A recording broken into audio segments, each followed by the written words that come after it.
Okay, today we're going to do multiple integrals, or what are sometimes called iterated integrals. Let's look at this. I'm not going to say anything while I'm writing. I'm just going to write this down.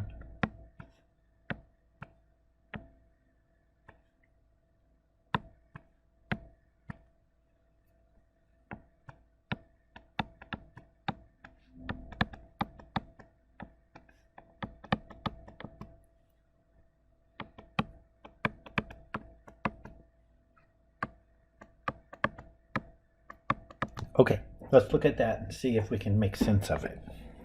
All right. What is it saying? Well, if you look at it, it's actually very straightforward what it's saying.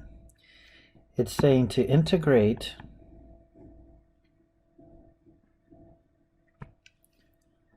this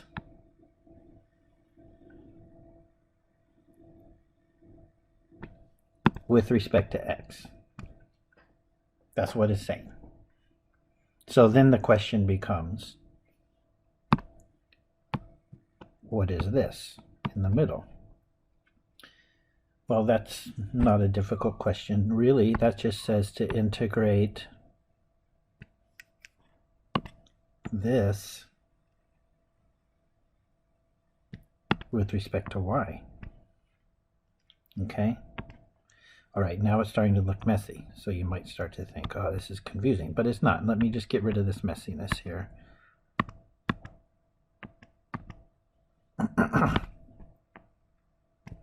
Okay, so we're going to first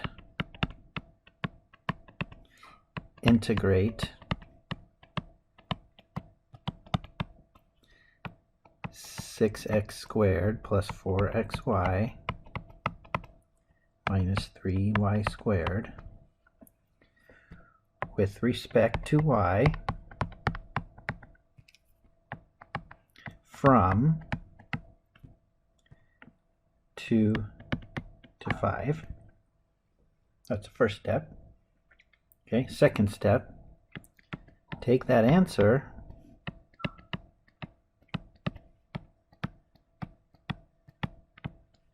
and integrate it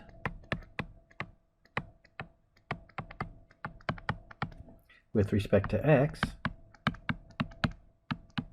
from -3 to -2.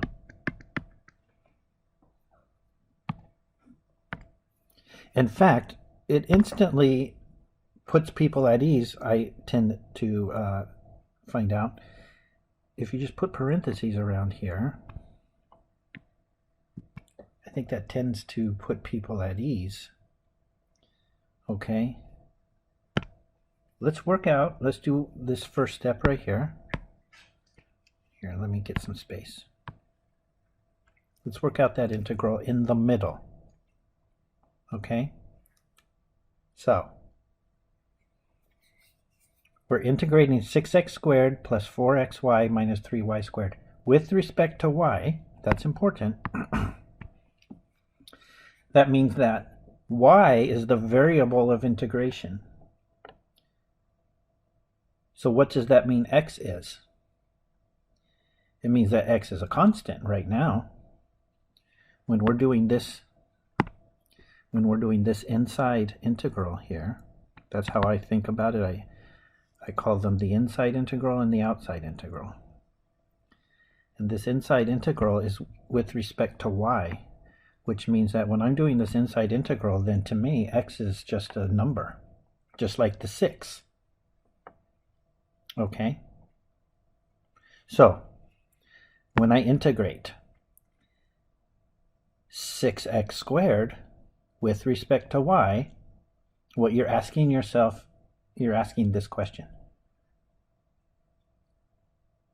Whose partial derivative with respect to y is 6x squared? The answer would be 6x squared y, correct? The derivative of this with respect to y is 6x squared, so the integral of 6x squared with respect to y is this. because integration is the inverse operation of differentiation, right? Okay, and then plus. Okay, now integrate 4xy with respect to y. Wouldn't that be 2xy squared? How do I check my answer? I do the partial derivative of that with respect to y, and I see if it gives me this, which it does. Okay, now integrate 3y squared with respect to y. There's a minus sign there. Wouldn't that give me y cubed? Okay, so there's the integration for the middle part, but I'm not done yet because I have to plug in my limits of integration here, right? 2 to 5. And I'll work out that answer in a minute, but I need to carry down with me the things I am not dealing with yet, which is the outside integral.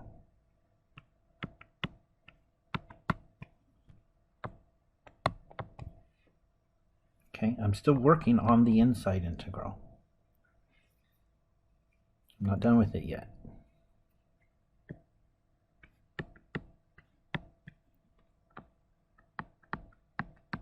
Let's see, plug in 5. In for what? In for y. In fact, it's a good idea to write, instead of just writing 2 to 5, it's a good idea to write y equals 2. And then on the top you can write y equals 5, but a lot of people just write it on the bottom limit of integration. And some people don't write the y at all, but you had better make sure that you understand that that 2 and that 5 are going into the y's, not the x's. Okay, so plug in 5. Wouldn't you end up with 30x squared plus 50x minus 125, right? And then we would have minus, and now plug in the 2, we would get 12x squared plus 8x minus 8. Okay, so there we go.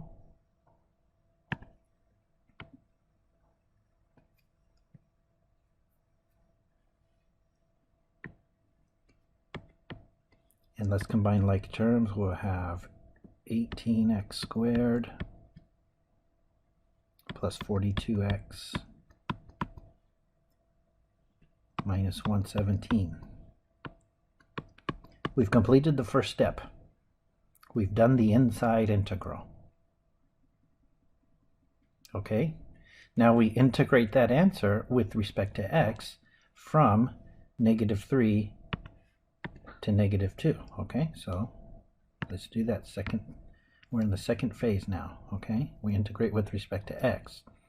We'll get 6x cubed plus 21x squared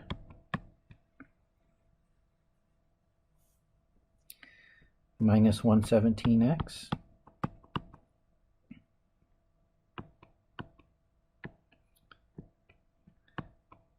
x goes from -3 to -2.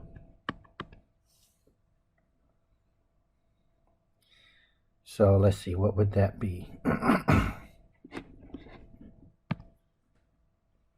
Okay, if I'm doing my arithmetic correctly, I believe we're going to get 270. You should double check my arithmetic, okay? All right, and minus, and then let's plug in -3. All right, again, you should check my arithmetic, but I think it's 378.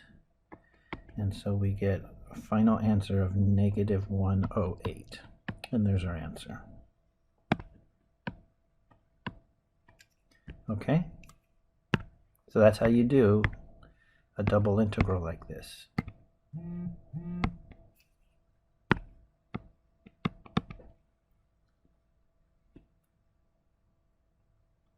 Okay? Now, let me show you what a lot of people write, which is 100% wrong.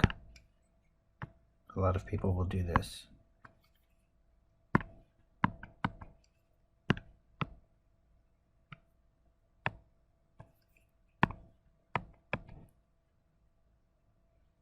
Okay? That's wrong. That's very, very wrong. Because they've neglected to write this on the second line and the third line, but then they started doing it again on the fourth line. That is as wrong as saying this. You would agree that this is wrong, right? Whoops, let me make that thicker so you can see it. If I wrote 2 plus parentheses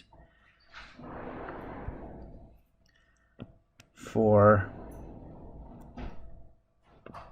I mean not 4, sorry, 1 plus 4 plus 3 equals 5 plus 3, which equals 7, and then I add that 2 onto there and I get 9. You would agree that that is 100% false, right? Because 2 plus 1 plus 4 plus 3 does not equal 5 plus 3. And also, 5 plus 3 does not equal 2 plus 7. I would give somebody no credit for doing that.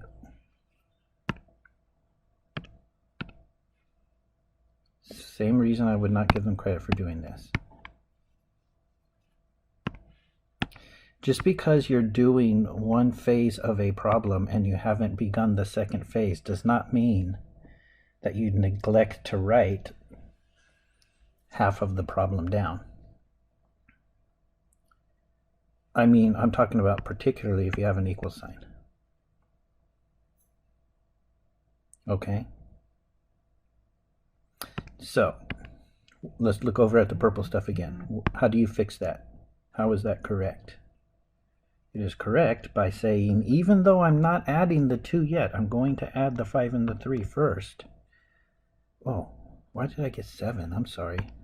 That's 8. Sorry about that. So the answer is 10. Okay. Fix that. That's what I had meant to say. Okay. Back to what I was talking about.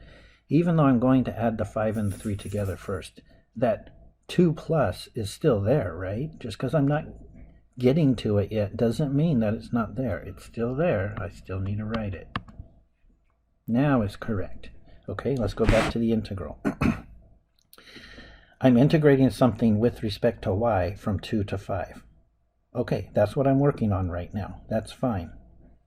But there's still more there, isn't there? Even though I'm not working on it yet, there is a second integral, isn't there? I need to take my answer eventually. Once I get done with this part of the problem, I then need to take that answer and integrate it with respect to x from -2 to -3. That is part of the problem. I can't just neglect to write down half of the problem and say, oh, that's okay, I'll start writing it later when I get to it. No, that's not how math works. Okay, so this must be here. If it's not there, then it's wrong. And here. If it's not there, then it's wrong. I don't care if you get the right answer at the end. 2 mistakes does not make your work correct. Leaving half the problem off makes it wrong. Putting back a bunch of stuff that hasn't been there is also wrong. Now, both of those mistakes might get you to where you were supposed to be in the first place, but that doesn't mean that you were right. Okay? You can't say, I'm going to write down something that's false, but that's okay, because later on I'll write down the second thing that's false. That doesn't mean that what you're writing down is correct, okay? So that's important. All right, let's do another one.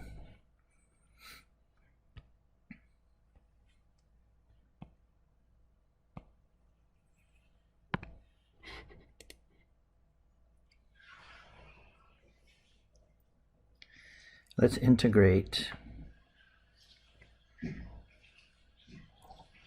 from 0 to pi over 2 with respect to y, the integral from 0 to pi with respect to x of 2x cosine y plus sine of x.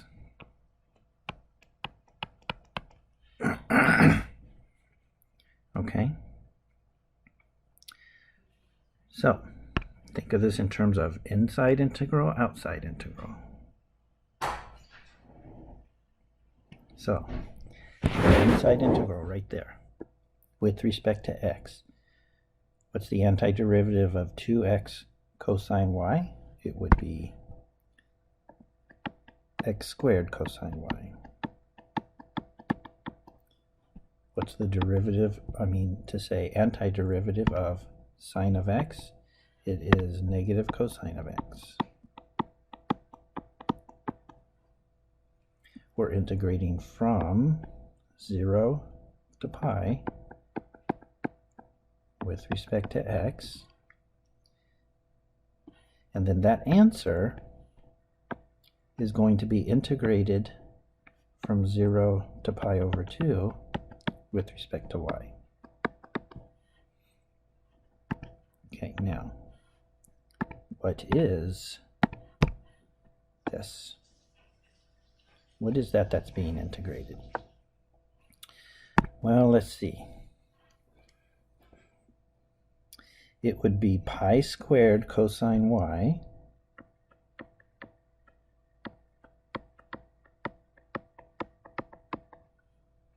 minus cosine of pi, which is negative 1, so I'll write plus 1, okay, minus 0 squared cosine y minus cosine of 0.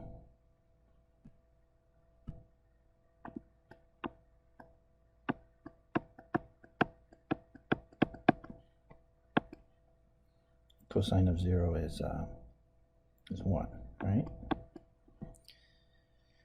So let's simplify that. That is going to be, that whole second part there is just going to come out as a plus 1, right?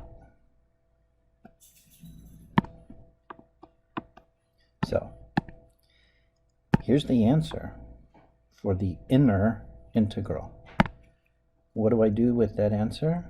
I'm going to integrate it with respect to y. Sorry, I see that I wrote x up there and that should have been a y. Sorry about that. Integrating with respect to y, and I'm integrating from 0 to pi over 2.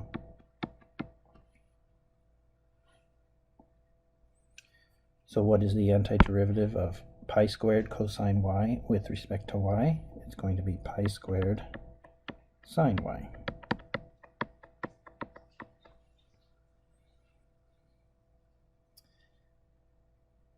What's the integral of the 1? Well, here, let's go ahead and put those two 1's together, by the way. Let's make that easy. Plus 1, that's just plus 2, isn't it?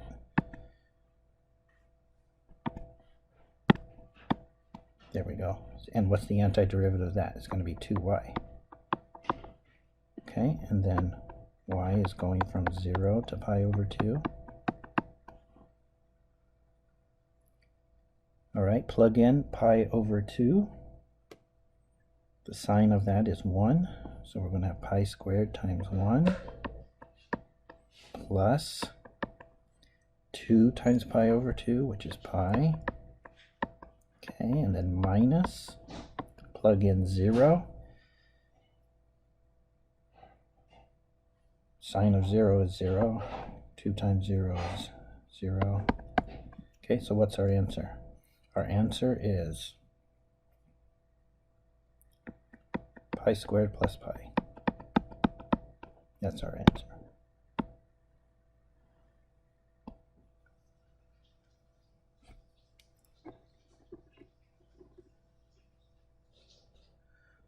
All right, let's try another one, and this time I'm going to put a variable in one of the limits of integration. So here's what we're going to do. Let me write it out, and you can take a look at it.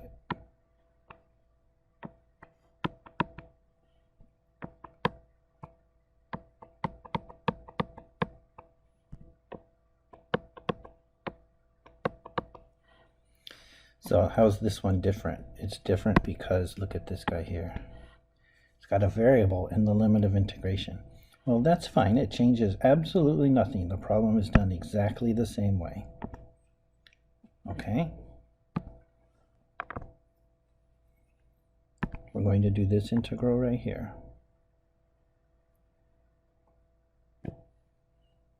We're integrating 1 over 1 plus x squared with respect to y, not with respect to x. I know it's very tempting to say, oh, you integrate 1 over 1 plus x squared, you get inverse tangent of x. But that's not right, because that's only if I was integrating with respect to x. But I'm not. I'm integrating with respect to y. Which means 1 over 1 plus x squared is simply a constant as far as I'm concerned. So what do we get as the antiderivative? We get that constant times y. In other words, y over 1 plus x squared. And what are we supposed to do with that? There's more that I need to write. There's an integral sign with respect to x from 1 to 2. And not only that, but that thing inside there has limits of integration where y is going from 0 to x.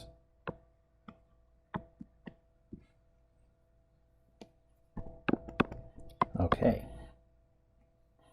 So what is it that I'm going to integrate this time around?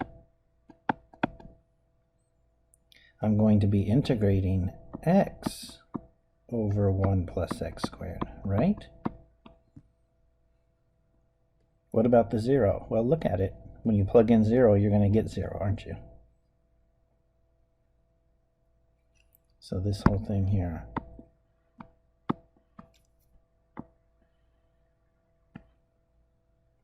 boils down to this. Okay? Now, go ahead and integrate that with respect to x. What are we going to get? Well, you're going to need to do some use substitution, and by now, almost done with Calc 3, and you learned to use substitution at the end of Calc 1, so that's been exactly 2 semesters ago, okay? Then you should be able to do that. So I'm not going to write it out, okay? You should be able to figure it out, and to see what we're going to get, which is 1/2 natural log of x squared plus 1. Well, technically it's the square root of, sorry, not square root, it's the absolute value of x squared plus 1. So let's write it that way. Okay, from 1 to 2. So we get 1/2 the natural log of 5 minus 1/2 the natural log of 2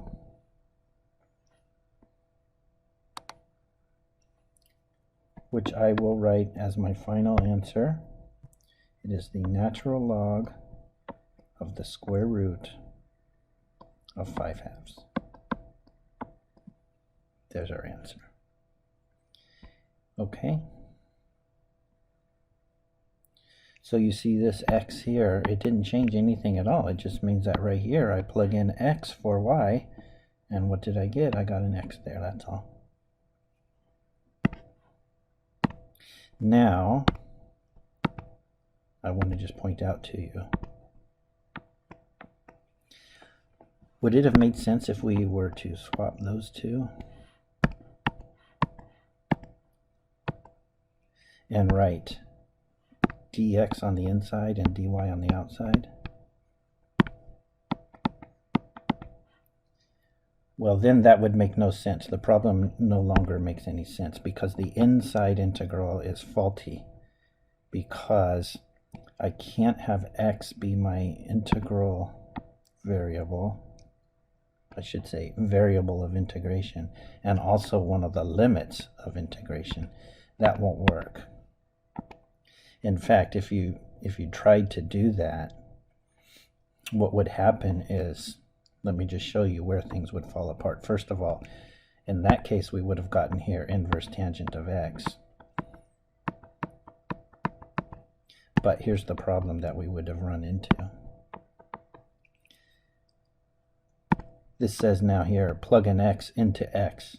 Well, that's circular, isn't it? So you see how that falls apart. It just simply doesn't make any sense at all. So it's very important. It's very important that your limit of integration, if it is a variable, let me put this back to what it was correct, okay?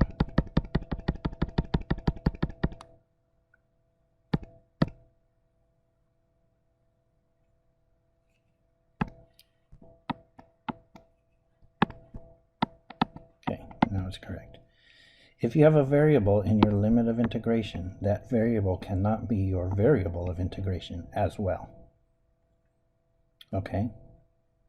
It's okay for that variable to show up in your integrand, but it can't be your variable of integration. All right, now let's do some multiple integrals that are indefinite integrals. So there's no limits of integration at all. Okay, that's fine. We can do that.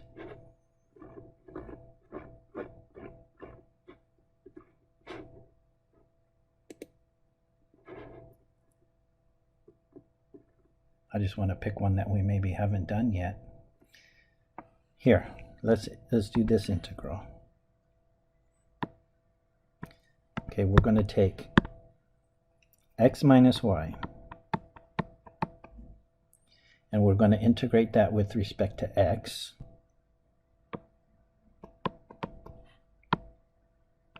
No limits of integration though. And then we're going to take that answer and we're going to integrate that with respect to y. Okay, let's figure out how to do these. So first, the inside integral. Integrate x minus y with respect to x. Isn't it true that we'll get minus 1/2 x squared minus xy, correct? You agree with that? But that's an indefinite integral, so don't we get plus a constant, right? Now, we want to integrate that with respect to y. Oops, sorry. Well, I keep writing x when I mean y. There we go. Okay. Integrate this with respect to y. What's going to be the antiderivative of 1/2 x squared with respect to y? It'll be 1/2 x squared y. Okay, and then we have minus the antiderivative of xy squared with respect to y. That's going to be 1/2 xy squared, isn't it? Think about it. Make sure you agree. But we're not done. There's a constant there. Plus a constant integrated with respect to y is going to end up being that constant times y. Okay, now I just did an indefinite integral, so don't I always add a constant onto an answer for an indefinite integral? So I need to add a constant. Now, that's not going to work. It's true that this is an arbitrary constant, and it's also true that this is an arbitrary constant. It is not true that they have to be the same as each other. So if I called the first one C, I can't call the second one C. Your choices are choose a different letter and maybe write something like D. Or another option, if you prefer, is to go back and call the first one not just C, but C1. And then this would be C1x. And then you can call the second constant C2. These are both arbitrary constants. They can be anything, but they do not need to be the same as each other. Okay?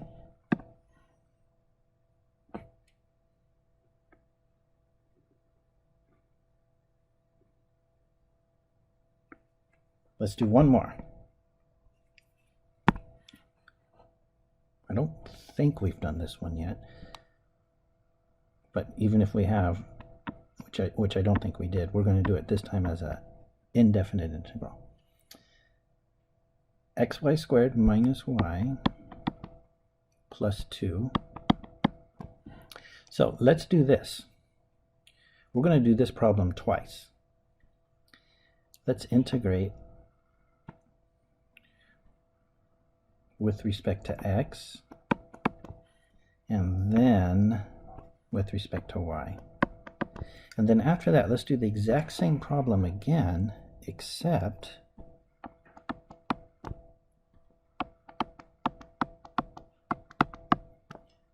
the second time we do it, we will integrate with respect to y first, and then we'll integrate with respect to x. Okay? So 2 different problems.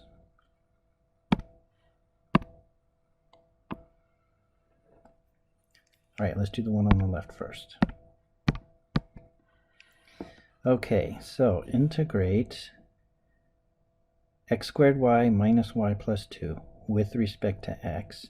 We're going to get 1/3 x cubed y minus xy plus 2x plus a constant. Let me just look at that and make sure I did it correctly. I seem to have been making a lot of silly mistakes today. That looks okay to me. And then we're going to integrate that with respect to y. So it will give us 1/6 x cubed y squared minus 1/2 xy squared plus 2xy plus c1y plus what? Plus c2. Okay? Now let's integrate the same function, but this time switch the order of integration. This time I'm going to integrate with respect to y first. We will get 1/2 xy squared minus 1/2 y squared plus 2y plus a constant. And now I'm going to integrate that with respect to x. We will get,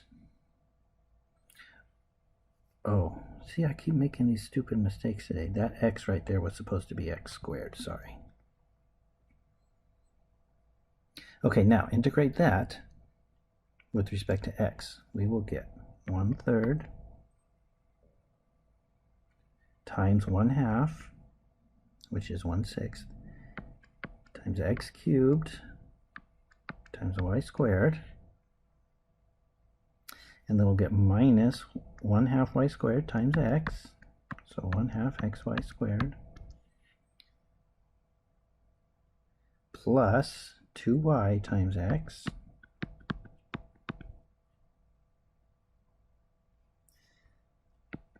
plus c1x plus c2. Okay? You see how similar those are, but they look a little bit different. But the one thing I want to point out right now is that this part is identical on both of those.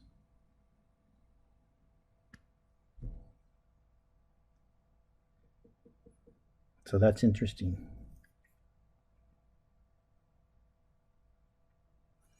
All right, so those are what we call iterated integrals, okay? Or double integrals or multiple integrals, however you want to say it. But it really is nothing new at all. It's just, like I said, let's look back at the original question.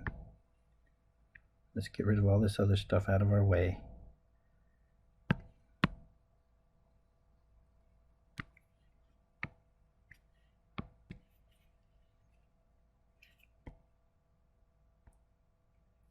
Okay, so you get something like that. What is it saying? It's simply saying, calculate this integral. And then once you've calculated that integral,